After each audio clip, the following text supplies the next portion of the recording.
ta'e nama viizaa ofii hojjechiisuu dadhabee guyyaa irreechaa qabamee gurrii qabamee biyya kana ari'atamee biyya gale. Saa walala viizaa ofii akka dubartiituu qaraamaa keessa seena dhiirti qaraamaa keessa seenu nagarreen. Guyyaa irreechaa waan qabamee galeef irreechi haraama siin jedhachi deeme. Amma immoo waa'ee kan koo wanti sagalchu hin jiru, wanti si galchu hin jiru. Jalqaba jechuun miidiyaa irra bahuu dhiisee it is not your business habibi. Asii miliyoona tokko walitti buufnee sii kennine achitti nama hojjettee illee jijjiiramuu hin dandeenye. Har'as harka namaa laalta. Har'as mee hojiin kee maali? Biiroo kam hojjetta? Biizinesa dhuunfaa kam qabda mee harka? Hojiin kan kee halkan guutuu miidiyaa irra teessee nama arrabsu, ijoollee biyya Arabaa jirtu ashamaaqaqxee keessaan birrii gaafachuu, of dandeessee nama jiraachuu hin dandeenye biyyattis biyya alaattis kadhattu. Situ jaartii tiyya naa godha. Qarreen faaxeen Oromoo bar kadhataa jalan deemtu. Fuudhimee tokko fuudhimee ati yoo dhiira taate maal hojjettee nyaachifta dura? Waan hojjettee nyaachiftu qabda. Ofuu hin dandeenye ofiifuu kadhattee jiraatta. Faaxee kadhattee jiraatta. Haadha ra'u. Sii ka jaartii tiyyaa shamaaqaqu. Waan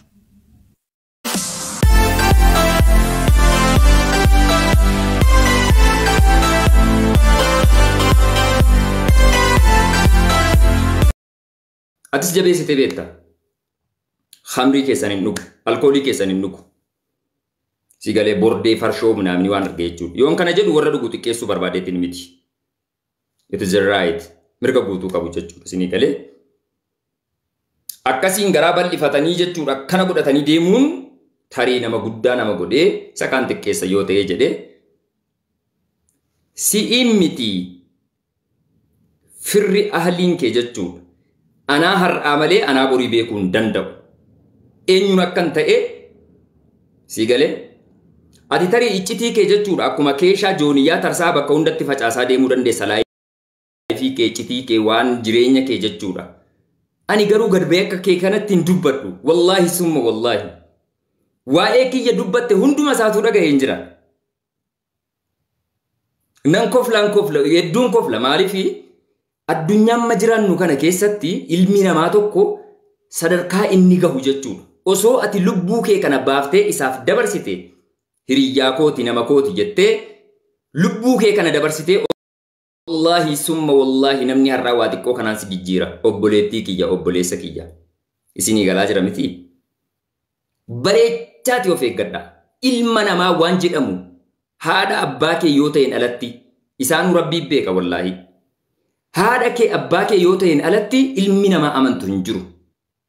Wallaahi abbaan giddii gad ba'ee amma ati maal hojjetta waa'ee dhuunfaa kootii dubbatu waan akkasii jedhu dirqama akkasaa jechuudha. Gaa'onii uffadhee hooy hooy jedhaan achi keessatti yoon dawaan gurgurre yoo waan goone isinii galaa jira miti. Ani hin jiru jechuudha. Hisaaba yookaan dimshaasha inni herreega inni hojjetu jechuudha isiniif galee. Maal hojjedhee akkan jiraadhu kan inni ittiin ani gowwaadha. Moo ani akkuma isaa qaama qofa akka sangaa wadalaa ijaarradhee ka'ee beektee waa'ee paarastamoolii paanadoolii qofa beekee akhlaaqa adeemsa sirna maalummaa waan jedhamu akka ilma dhiiraa tokkootti horachuu dadhabuutu hiyyeessa nama godha yookaan nama xiqqaa nama godha. No way. No way. Wallahi isa dhugaa. Laala abbaa giddi. Hinumaayyuu jechuudha. Sammuun keessa akka beekutti sammuun koos akka beekutti. Osoo dhuguma jechuudha. Waa walii oolle waliif deebisaa jedhamee dachaan waan inaan si'uuf ooletu caala. Kana atis rabbis hiriyyoonni kee warri closely sitti siqanus jabeessanii beeku. Wanti sirraa fayyadame tokkoyyuu hin jiru. Waa isnaa godhee guyyaa tokko hin beeku. Wallaahi rabbi halkaniif dukkana uume kanatti kakadhe. Guyyaa tokko jechuudha sumuni si gaafadhee hin beeku. Inumayyuu fakkeenyaaf dandeettii kootii wantoota hojjedhu isinii galaa jira miti. Fakkeenyaaf amma yeroo baay'ee hojii advertisementii fi poster creation hojjedha. Inni immoo jechuudha mana ilaali. Mana farmasii qaba waan ta'eef naa beeksisiidhaaf yeroo adda addaatti wayita godhutti namoota kaan hirkaa maallaqan furadhu sarkaa sumuun hin furadhu kanan is jabeessee beeka. Isinii galaa jira miti. Dhiisi warri jechaa jirtan anamma dubbachaa jiru baay'isawee. Silaaqaatan deebisaa fi aktiivli kaleessuman deebisaaf ture namoota hedduu kabaju hedduu jaalladhu yoo inni xiqqaatee yoo inni baalagatee jedhe leebilii isaatti gadoof hin buusin waan jedhanii hedduun isaanii hiriyoonni kiyya warri Dubaayii jiranus ta'ee bakkee warra adda addaa jiran waan kabajaan natti bilbilaa turaniif anas just calmly osoo dhumanatti dhagahamu jechuudha. Eenyuyyuu yoo ta'ee jedhe ilmi namaa tokko waan ati hin karoorfanne fakkeenyaaf nama kana osoon attaakiin godha yookaan isan xinneessa isan xiqqeessa yookaan ammoo hamilee isaan tuqa jedhee osoon karoorfadhee waan sana godhee na arrabsuu miti dachiirra na balleesse wallahi waqasaman billaahi hangana tokko natti hin dhaga'amu because already waan sana rakkoo sana itti beekeen hojjedhe ka isinii galee kana garuu rabbiin kan na beeku waan isin ni hubar guyyaadhuma sana laayivii inni seenanii akka carraa ta'e Amiraa Biiftuu Faashin ni beektu isinis gastiirra seentee haatumti manaasaa kan abbaa giddii jechuudha gastiirra dhufanii kolfaa turre just freely jechuudha taphachaa turre anammeenya tokkoof osoo hin taane qoosaa akka qoosaatti jechoota kanaa ol ulfaatan dhugaa rabbiin isinii jedha namni ormi jechoota nurraa ba'u akkasii sana namni hin dhageenye hedduu rifata yeroo biraa jechuudha walitti qoosna nuti yoo barbaade suuraa koo kallattii adda addaa godhee Facebook irratti waan fedhe jedhee natti barreessa kolfee dhumanni isaanii yeroo baay'ee wal beekna waan ta'eedhaaf jechuudha sii galee namichi jechuudha amala koo beeku isiniif galaa jira miti innis ammoo qoosaawwan akkanaa kana namoota adda addaa irratti akka dalagu namni an beeku unfortunately yeroo jijjiiramee saayidii kanaan dhufee miira keessa galee laboobaa akkasitti dubbatu ergasii halkan dhuga guyyaa jalqabe moon jedheen shakke isa dhuga ifa manaaf godhaati private nama baasuuf miti indee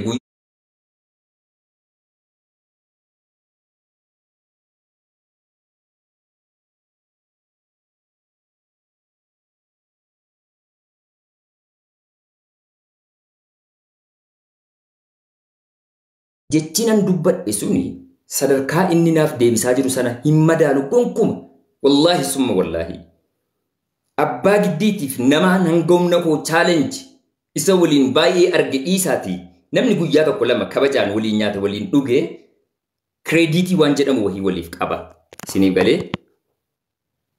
galaa jira miti hangam yoon balleessee jedhe hangam yoon isa miidhee jedhe bilbila kiyya qaba yoo bilbilli kiyya hojjechuu dide hiriyoota koo na waliin oolan na waliin bulan natti siqanii jiraatan beeka maaf akkas na godhe kuni sirriidha nama wal jaallatu nama wal kabaju jechisaa kun naaf hin taane hay boo ilma namaatiin nuti beekaas haa ta'u osoo hin beekin dogoggoruu dandeenya dogoggora dachaan gootee callistee akka feetetti waan feete dubbattaa gad baate gaddeebi'ee jechuudha akkaataan inni Dubaayii itti gale irreecha dhaqee irreechi haraama jedha maali jedha waa'ee laayivii piraayiveetii nama dhuunfaa tokko gad ba'ee hoqisaa abbaan giddii ani iccitii isaa meeqa sammuu keessaa bilbila keessaa meeqa lafa kaa'ee fi osoon taa'u shirri meeqa yeroo isarratti dhufu jechuudha wallaahi of guddisuudhaaf miti rabbii halkanii dukkanuu beeka naan hin kakadha innis jabeessee beeka jaafee sin galcha qoy innis hin beeka jabeessee gaachana ta'ee fi hangomna koo ofii kiyya dabarsee sababa isaa namoota hedduun wal dhabaa namni ture dhalaa tokkoof jedhee akka fedhe bee akkasitti hoqqisaa ilmi dhiiraa tii qoshaasha baalagee wallaahi baalagee isa xumuraati kuni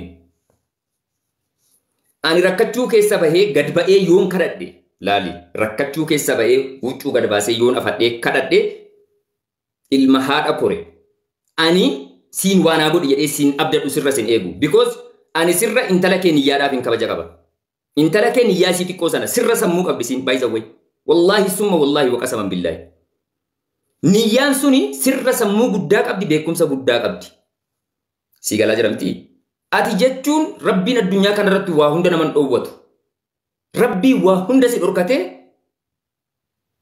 akka siidaa beettee dururi baadiyyaa keessatti yeroo boqqolloo yookaan maashillaa fa'i facaasanu kaartoonii walitti ijaaranii mukaan maasii keessa dhaabu sinii galaa jira miti dhaabuma wayii akkasii qabda garaa sana wajjin waa'ee qorichaa rabbiin si barsiise. Qorichumtati beektu sun iyyuu maqaadhaaf doktora farmaasistii ofiin jedha. Sarara lama Ingiliffaan jecha wayii jechuu hin danda'u. Ani eessatti akka baratte akka giraajuweet goote naaf hin galu. Honestly. Hamilee ittiin gad baatee naqeeqtuun qabdu abbaa giddi wallaahi. An guyyaa tokko waa'ee piraayiveetii namootaa garbee miidiyaa irratti hin dubbadhu. Sadarkaan ati garuu hamilee kiyya tuquudhaaf baatee miidiyaa irratti dubbatte is not deserve you bro. Guyyaa tokkos lamas yoo taate mana barumsaa seentee qalama katabdee jirta yoo ta'e abbaaf haadha halaalaarraa dhalattee lakkii kun hin ta'u ilma namaatiin akkas hin jedhamu ilma namaatiif akkas hin godhamu jedhamtee sitti mamaa guddattee jirta yoo ta'e yoo tarii tolobaliidhaaf baratti akkasitti baatee hin dubbattu. Maayidhaa buute moo?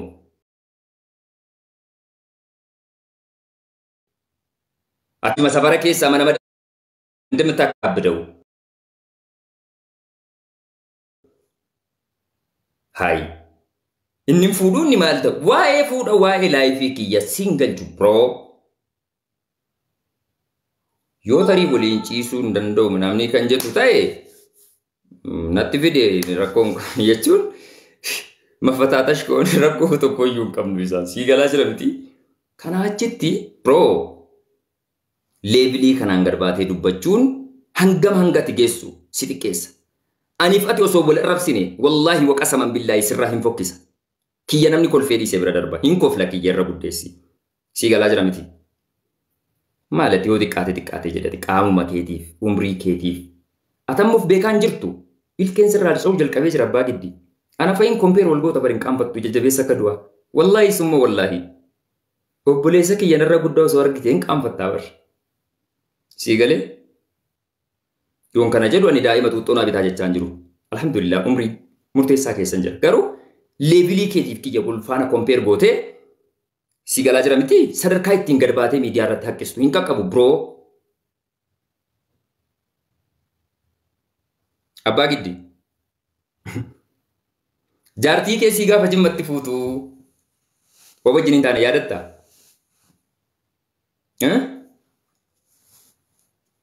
Sama. Ati namichi kormii jechuudha yeroo biyya alaa jirtu dachii kana fofottokseen kaasa jettee dibbee kana rukuttu waan taate jettuuf yaadatta abbaa giddi. Namnumti guddaan gaara ga'u kun jechuudha. Feestaalii loon nyaattee turte fakkaate manatti. Abbaa giddi. Ana gad baatee arrabsita. Wallahi na ajaa'ibe. Ana akka keetti narbastee sadarkaa sanatti piraayiveetii keessa galee abbaan giddi yeroo bakka kana dhaqu kufee akkana ta'e hin jedhan alhamdulillah. Rabbiin beettee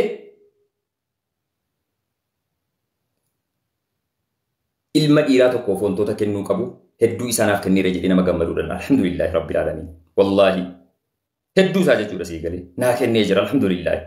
Yeroo kamiyyuu jireenya kootti gammadee jiraadha. Enjoy godhee, relax godhee, namoota na waliin jiraan wajjin peace ta'ee. Hiriyyaadhuma tokko abbaa giddi hiriyyaa dhiiraa tokko fide osoo siin jedhee Dubaayii keessaa ta'e biyya keessaa ta'e qabdaati. Hiriyyuma tokko jechuudha. Nama namummaa keetiin si kabajuu fi ilaalcha keetiin si kabajee si wajjin aantummaadhaan iccitii isaa sitti matee iccitii keetti mattu namuma tokko qabdaati. Namuma tokko naaf himtaa except Kiyaar Bashiir. Kiyaar Bashiir wajjin enjoy waan gootanuudhaaf iccitii baay'ee dubbachuun barbaadu. Si galee? Hedduu dubbachaan jiru amma maaliif? Waa'ee kiyya waa tokko wanti si hafuu danda'u tokko hin jiru. Waan jiruuf hin jirre hunda walitti laaktee just mind destroying irratti dalaguudhaaf waa hedduu gootee jirta. Sadarkaa kanatti aniifate nama deemuun turre gabaabumatti ilma namaatiif yeroo kamiyyuu yoo ta'e amantummaan kennina obboleewwan kiyya. Yeroo kamuu yoo ta'e of ta'a jiraadha. Ilmi namaa harka tokko waasii godhaa harka kaaniin waasitti godha. Wallaahi summa wallaahi. Obboleessa kee tiruu yoo ta'e jedhe garaa qulqulluu waa wayii ittiin kennatiin. Of eeggadhu. Hin beektu ilma namaa kana jechuudha. Yeroo inni sitti jijjiiramu jechuudha. Ani osoon arrabaa miti xurumbaa gad fuudhee gad ba'ee arrabseen abbaa giddii. sadarkaa kanatti gad ba'ee waa'ee kiyya nama dubbatu jedhee sakandii tokkoof yaaduun turre. Wallaahi summa wallaahi sakandii tokkoof jechuudha. Because hangam akkan isaaf waan inni koo danda'u godhu waan inni na gaafate godhu isa caalatti nun beeku hin jiru. Sinii galee?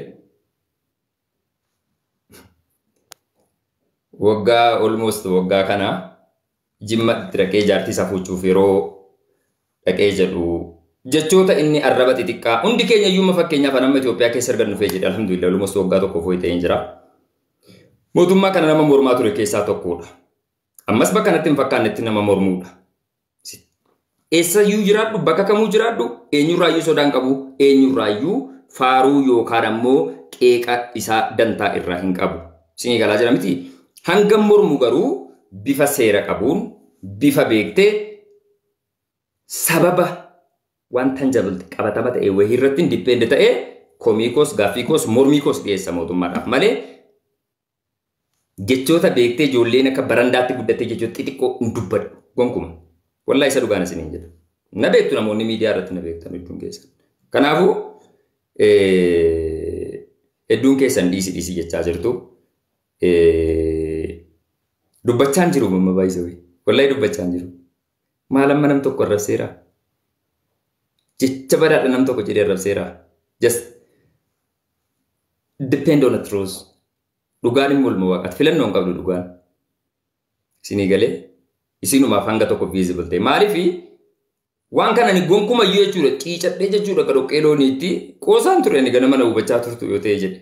Nama kamitu namni waa'ee isaa bahee miidiyaa irratti akkas dubbatee callisee obsee ka'ee miidiyaa irra taa'a osoo isin ta'e. Hangamuu nama akkamii nama obsu osoo ta'e. Sheeka akkamii osoo ta'e. Obseen taa'a. Gad ba'ee mul'uchi godhee haadha namaa wajjin abbaa namaa wajjin nama arrabsa. Wallaahi summa wallaahi. Hangaruu waa tokko hin jenne just xiqqeesseedhuma leevilii isaa waan hin beekuuf kolfaan ture koomantii laayivii koo ganamaa daawwachaa turtan yoo ta'e jedhu numayyuu waa'ee kuullee irratti dhimma qubee haarawaa kalaqame kana jechuudha. Maastara saniin kalaqame kana jechuudha. Waa'ee isaa irratti obboleewwan keenya wajjin marii namuusa qabu sa'aatii dheeraadhaan mari'achaa turre. Kanaafuu bishaan darba gahe nama nyaatin akka jedhanu abbaan giddii darba gahe natti fakkaata ta'e hin beeku. Shaggaratis ganama turteetta ijoolleen koomantii jalatti hedduun isaanii yeroo agreesiif ta'anii sadarkaan akka waan ani sodaadhee yookaan deebii deebisuu fi saalfadhee dhiisee wayiitti hedduun isaanii maal akkamitti jechoota akkasii osoo waa hedduu jechaa turtanii just kaalmi dubbicha sana tasgabbeessee dubbachuuf yaalaan ture. Jecha arrabaa yoo ta'e jedhe miidiyaa kanarratti waa hedduu simannee dabarsinee irra jara keenya arrabni nuuf birqii miti. Arrabaa abbaan giddii dhaga'uu miti jechuudha beektee. Arrabni akkanaayyuu jiraa jedhu hedduutu mataa keessa nu jira jechuus dandeenya. Isaa ol malee isaa gadi magaala keessa sin jiraanne. Alhamdulillahi rabbil alamiin. Sinii galaa jira bitii. Isa nama aarsuudhaaf yookaan yabishishiksi dibiisa jedhanu sanas ajaa'ibatti babbareechinee hin barbaachisu malee jechuudha. Sinii galee. Kanaafuu yeroo sanatti jechuudha sinii galee wallaahi waan isin dhibu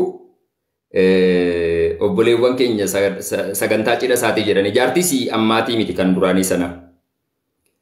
Sagantaa cidha isaatiif jedhanii jechuudha obboleewwan keenya Birraa Gammadii fa'ii, artist Joorj Abbuu fa'ii, artist Andu'aalem Gosaa akkuma sana Masarat Dhaabaa kennee ta'anii achi deemanii turanii Jimma keessatti sababummaa wantoota garaagaraatiin akka barbaadamu waan akkasii jedhame keessummoonni hedduu rifatanii babbaqatanii dhume namni hundi. Namni lubbuu isaan jibbu baay'isa wayi. Kan qabamuudhaaf hidhamuudhaaf barbaadamaa jiru abbaa giddiiti. Ani abbaa giddii kaleessa yeroo mormus yeroo wantoota garaagaraa goonus wajjin wantoota garaagaraa waa'ee siyaasa biyya keenyaa gaggeessaa turre wajjin nyaachaa wajjin dhugaa turre. Mucaa kana gaafa balloo waliin taa'een gaafa rakkoo dheessa. No. Abbaa kiyyarraa isin dhaallee eenyummaa kiyyas ta'uu hin danda'u. Borsaa yookaan shaantaa kiyya konkolaataa jalqabaa siin Finfinneedhaa kaan ittiin deemne Masarat fa'i biraaf fudhadhee abbuma giddii biratti yoo dhufanii ajjeechaas yoo ta'e asumatti hin du'a sin deemaan jedheen jiraan. Yoon kijibaa jiraadhe laayivii kana dhokatee na daawwachuu danda'a. Yookaan obboleettiin keenya jechuudha Masarat Dhaabaa kennee nu daawwachaa jirti ta'a. ragoota baay'eetu jira waan ta'eef jechuudha. Isinii galee because hiriyyaa jechuun akkuma hiriyyoota isaa garii just entertainmentii qofaan waliin dabarsanuu qofaaf wal barbaadan osoo hin taane ani sarraa sumni yookaan shilingii nama jedhu kana barbaade osoo hin taane argadhiis osoo hin taane waa hunda ofii kiyyaan of danda'ee isinii galaa jira miti namummaa qofaan akka obboleessaatti chaalenjii nutti dhufte sana fees gochuudhaaf qophii ta'ee alhamdulillahi bu'aa bayii garagaraatiin gara Finfinneetti deebinee jenne jechuudha. Isinii galee abbaan giddii uumamaan baay'ee tokko jarjara baay'ee tokko jechuudha. Isinii galee osoo akka isaatii pilaaneetiiwwan addunyaarra jiran kun warra akka Juupitarii, Yuuraaniyesii, Meerkurii, Pilutoo fa'i lafa kana bakka bu'anii qilleensi kun dafee osoo jijjiiramee jedhee wanti hundi bakka immediately waan ta'u wayii beektu. Amma ka'ee walaloo wayii barreessee amma yeedaloo wayii godhee amma sirbatti godhee maayikii qabadhee kaameraamaaniin barbaada. Miira akkasii wayii waa hin jarjaruun. Waa hin jarjarin biroo. Hedduu yeroo baay'ee ittiin hima. Wallaahi jaartiin nama fuudhee kana xiqqoo jecaa bulaasa jedhamutu jira beektee. Shamarran kunis yeroo abbaan manaa goota taphatutti tolaa beektee waaw abbaan manaa koo nama narraa dhorkaa jira nama jabaadha. Waan jettu jedhee dhiirri kun beektee yeroo garii seete laa ka'u jibaa ifaraam jetti Abashaan isa dhugaati. Shamarri yoo isin ergitee waraabessa iyyuu hin sodaatanu beektee hayi akkamitti harka kenni ture yeessiitu isin nam balleessa jedha beektee ilmi dhiiraa tokko waa hedduutu jira.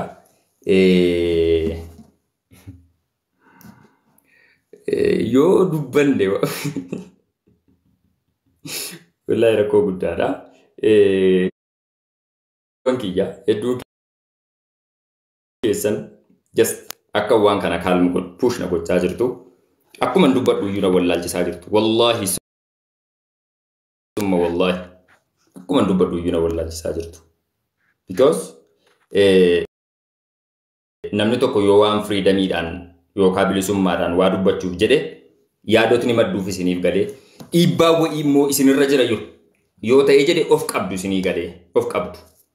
Karaa keessaatiin namootni hedduu kabaju keessattuu Dubaay irraa namoota gurguddoo maqaa keessan asirratti hin dhoofne wallahi guyyaa har'aa kaleessa natti bilbiltanii waan kana kaalma godhee xiqqeessee akkan ilaaluuf hedduu push na gochaa jirtu akkan ba'een hin dubbanne maqaa rabbiin kana qabaa turtan jirtu honestly awwantiin kana gochuu barbaadeef nama tokko arrabsuudhaaf waa'ee nama kaanii oofuudhaaf osoo hin taane just namootuma miidiyaa irra jiran hordoftoota kiyyaaf ibsa gochuu barbaadeeti. Arrabaan yookaan ammoo attaakiidhaan ammoo nin dhufa yoo jedhee abbaa giddiis ta'ee haadha giddii abbaa fedheefu jechuudha nama gadi jedhu miti. Mucaan akka qallatee qareenni caraan fixee miti. Sharriidhaafis gaafa ba'e ajaa'ibatti wixxirfata. Wallahi billahi. Kana innuu jabeessee beeka. Innuu jabeessee beeka abbumti giddichaa. Wallahi jabeessee beeka. Hammeenyaaf sharriif dabaaf ol miidhuuf yoo kan deemamu ta'ee inni waan gochuu danda'u godhee jira. Angaruu wannuma tokkoyyuu hammeenya isaa gonkumaa yaadne. Hammeenya isaas yaaduu hin deemu. Garuu ammoo wanti hunduu limitii qaba daangaa qaba isiniif galee gaafa boordarii sana cross godhee dhufe just self defense waan jedhamutu jira ofirraa ittisuudhaaf kallattii barbaachise kamiiniyyuu ofirraa isa deebisuuf yeroo kamiyyuu qophiidha. Abbaa giddii miti abbuma fedhe yoo ta'e jedhe wallahi isa dhugaan isiniin jedha. Abbaan giddii kaleessa akka obboleessaatti wajjin nyaannee wajjin dhugnee wajjin kolfinee wajjin taphannee rakkoo bal'oo wajjin dabarsinee jirra. Yartuu qofa waan kaleessa wajjin dabarsitee kan baaftee gaafa wal dhabdee jettee miidiyaa irratti kikkiftu. Bukoo gamasaa jiru fokkuu gamasaa jiru waan tokko asirratti hin dubbanne. Inni garuu waan ani hin qabne illee itti dabalee waa hedduu dubbattee jira. Viidiyoon isaa waraabamee lafa jira waan ta'eef jechuudha. Isinii galee kanaafii gabaabumatti akkasiin jedha obboleewwan kiyyaa. Nama xiqqeessuuf iyyaalina baay'ee. Ilma namaa tokko miidhuudhaaf fayyadamuu deemtanu namni isin taajjaba. Eenyummaa keessan madaala.